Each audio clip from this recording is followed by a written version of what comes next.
Oke, perkenalkan nama saya Financius Pedro Vilando, saya dari kelas M1. Saya akan menjelaskan tugas pengantar ekonomi, yaitu saya akan menjelaskan materi ekspor impor.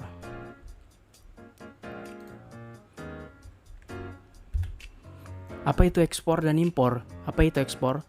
Ekspor adalah proses transportasi barang atau komoditas dari suatu negara ke negara lain secara legal. Umumnya dalam proses perdagangan, proses ekspor pada umumnya adalah tindakan untuk mengeluarkan barang atau komoditas dari dalam negeri untuk memasukkannya ke negara lain.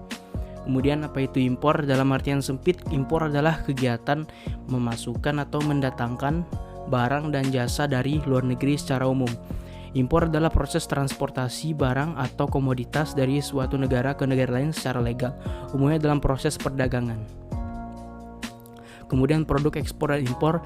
Produk ekspor dari Indonesia itu adalah hasil pertanian, hasil hutan, hasil perikanan, hasil pertambangan, dan hasil industri jasa.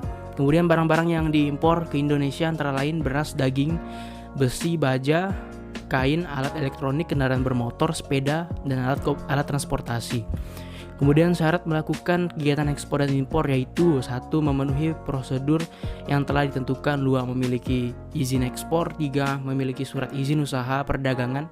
4. Memiliki izin usaha dari Departemen Teknis atau lembaga pemerintah. Kemudian selanjutnya memiliki izin ekspor. Kemudian manfaat ekspor yaitu A. Menambah devisa negara.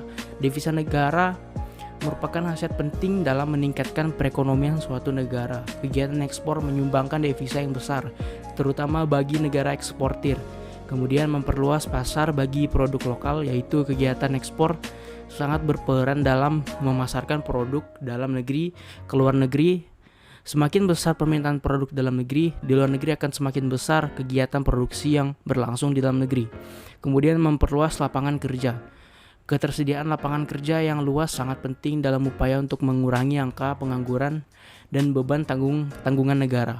Kemudian meningkatkan hubungan kerjasama antar negara perdagangan. Hubungan kerjasama ini terjalin karena peran penting masing negara terhadap ketersediaan kebutuhan material atau jasa masing-masing negara. Kemudian manfaat impor yaitu memperoleh bahan baku. Bahan baku sangat penting dalam kegiatan produksi suatu barang. Ketersediaan pasokan bahan baku harus terkontrol agar kegiatan produksi berjalan lancar.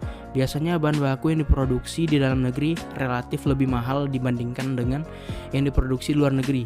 Bahkan terkadang tidak tersedia di dalam negeri.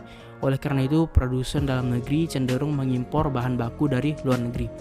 Kemudian memperoleh barang dan jasa yang tidak bisa diproduksi sendiri. Setiap negara kaya akan hasil alam dengan jenis yang berbeda-beda. Sedangkan pemenuhan kebutuhan tidak semerta-merta cukup dengan pasokan yang ada di dalam negeri. Oleh karena itu, kegiatan impor dilakukan sehingga barang dan jasa yang tidak ada di dalam negeri dapat tersedia untuk pemenuhan kebutuhan masyarakatnya. Kemudian memperoleh teknologi modern. Teknologi modern berperan penting terhadap kemudahan produksi material barang tertentu. Namun pada negara berkembang seperti Indonesia, ketersediaan teknologi modern masih sangat minim untuk mengatasi hal tersebut. Maka Indonesia melakukan kegiatan impor teknologi dari luar negeri untuk mendukung kegiatan produksi yang lebih efisien. Kemudian menambah pemasukan atau pendapatan negara. Pemasukan atau pendapatan negara dapat bertambah dipengaruhi oleh faktor nilai jual barang lebih mahal dibandingkan nilai yang dibeli dari kegiatan ekspor. Kemudian dampak negatif ekspor impor. Dampak negatifnya yaitu timbulnya ketergantungan terhadap produk asing, daya saing semakin tinggi, dan juga dapat terjadinya penjajahan ekonomi. Kemudian cara pembayaran transaksi ekspor impor. Berdasarkan ketentuan pasal 3 PP nomor 1 tahun 1982 JO SK Menteri Perdagangan dan Koperasi nomor 27 tanggal 27 bulan 1 tahun 1982. Tata cara pembayaran dalam transaksi ekspor impor dapat dilaksanakan dengan 1. Pembayaran di muka atau advance payment. Kemudian kedua, perhitungan kemudian atau open account. 3. Wesel inkasso atau collection draft. 4. Konsinyasi atau consignment. 5. Letter of credit atau LC. Kemudian 6. Cara pembayaran lain yang lazim dalam perdagangan luar negeri sesuai dengan kesepakatan antara penjual dan pembeli.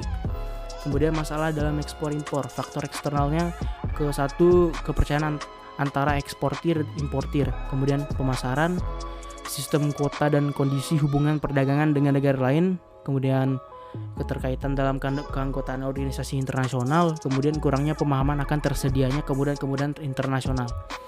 Kemudian faktor internalnya persiapan teknis, kemampuan kemampuan dan pemahaman transaksi luar negeri, pembiayaan, kekurang sempurnaan dalam mempersiapkan barang, kebijaksanaan dalam pelaksanaan ekspor impor. Kemudian komoditi ekspor dan impor, suatu produk, barang, dan jasa yang mampu memenuhi kebutuhan pembeli disebut sebagai komoditi. Jenis komoditi yang akan diekspor pada suatu negara tertentu memiliki keunggulannya sendiri. Kemudian Gramets perlu mengetahui 3 faktor yang dapat memengaruhi keunggulan suatu komoditi. Faktornya yaitu adalah faktor alam, teknologi, dan biaya produksi. Oke, sekian presentasi video dari saya. Terima kasih.